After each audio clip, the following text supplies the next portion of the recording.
All right, so I don't have to touch any. Okay, everything how it's supposed to be. I'm doing everything right. Two questions.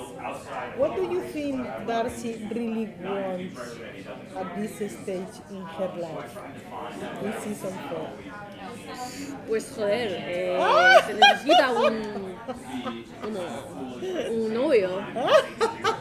Porque está sola y está preciosa, pero bueno. Sorry, I lived in Spain. I had to. She is. I would say boyfriend because I feel like the journey this character has gone from absolute rock bottom after rock bottom. I think she's finally at a place where she can love herself for the first time, and I think that will make her ready for a relationship. So I don't know. We'll see. So, Darcy has always been my favorite best, season after season.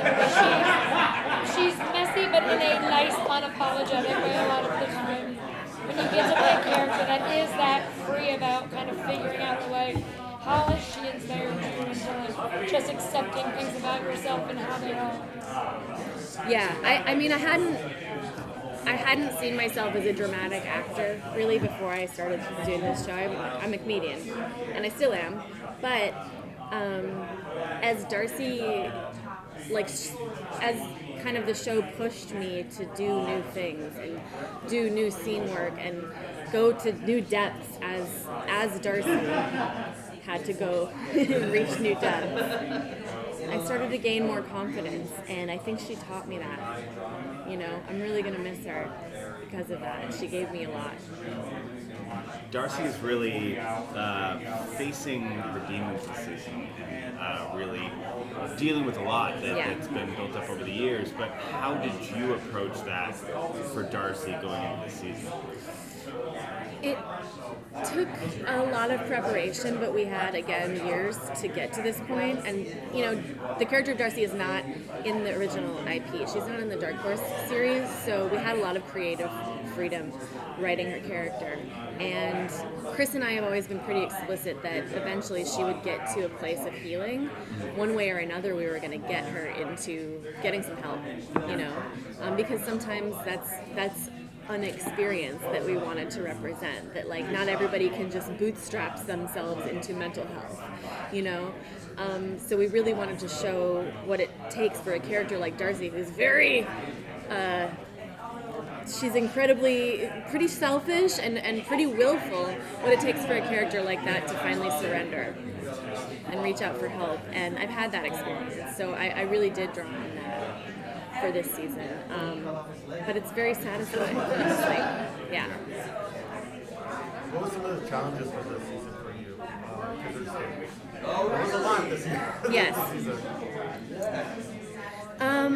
We knew that we were going to be saying goodbye for sure at the beginning of the season. I think that, you know, you never know with this industry, but this whole series, you know, it's been, we film a season and then they're like, all right, nobody knows, you know, and it's just been will they, won't they, really anxiety producing. So it was actually kind of easier this time because we got to go slow and really, like, you know, we knew we were filming at the 59 for the last time and I got to have my moment there. But in many ways, you know, it was like, finally, we're filming without the threat of COVID or a writer's strike and we got to hit our stride, and then it was like, now it's over. But isn't that always the way, you know? Are there any loose threads for Darcy that you wish got tackled? Any what? Loose threads? Yes, there are loose threads for Darcy that I wish got tackled. We had a whole arc written with Justin Rain, the character, the actor that plays Elliot, that he was going to come back because we wanted that, like, that character, that relationship to rekindle because it was sort of representative of Darcy's most, like, embarrassing moments. Her darkest moments are when this, like, great guy walked out on her. So we wanted them to have, like, a restart and have a refresh and be able to start from square one and, like, okay, like, let's do this in a responsible adult way. But we didn't have to do it. It's kind of just like, maybe it's for that's for the archive of our own writers. Yeah. How is Alan as a director? Oh, Alan is fantastic, and he should keep directing. I don't know if he wants to do that, but he is generous, and I loved working with Alan as a director. I cannot say enough good things because we got to see another side of him. He's generally very guarded when he's acting because he's got to protect his thing and his character, and it's like when he's a director, honestly, he was more vulnerable, and he opened up, and we got to see him sort of like struggle and juggle all the different pieces, and I felt like it was fascinating. It was a lot. One of my favorite things about this show is that you can tell you guys genuinely all love each other. You guys just are talking, or not even acting, just in general. How is it, doing this, kind of sending the show off and knowing that you're all here together to celebrate? Yeah, I mean, it's great on one hand to be with these guys and to say goodbye to the show and to be with some of the fans, but we're not all here.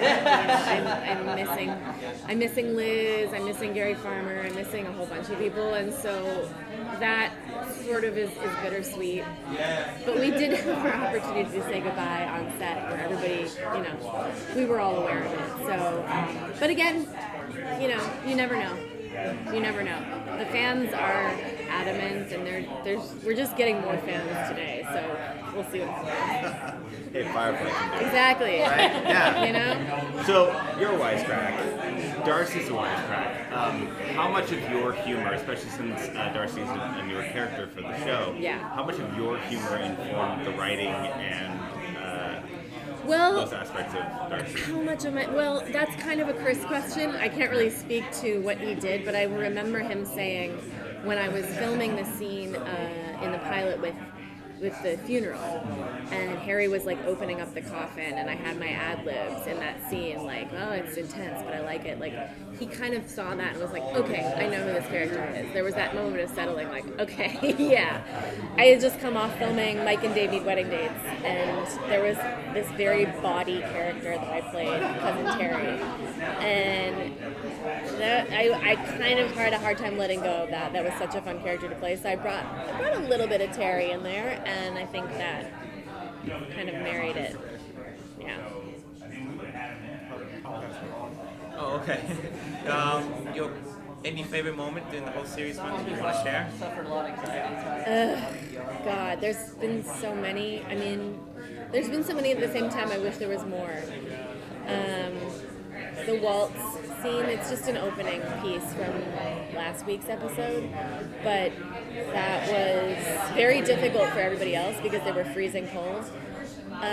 But it was really meaningful for me because I got to look around. I got to kind of stand still and look around and watch everybody that I love so much, and all these characters that I love so much move around me. It was incredibly touching. Yeah. Can I ask about Spain? What's that? Yes. About Spain, okay. So you told me you live in Spain. Yeah. What do you like about my country? I lived in Valencia for 6 months. I live in Castellón. ¿Es valenciana? Castellón, sí. Sí. Sí.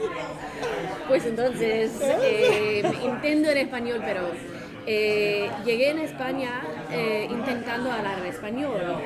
Tenía un como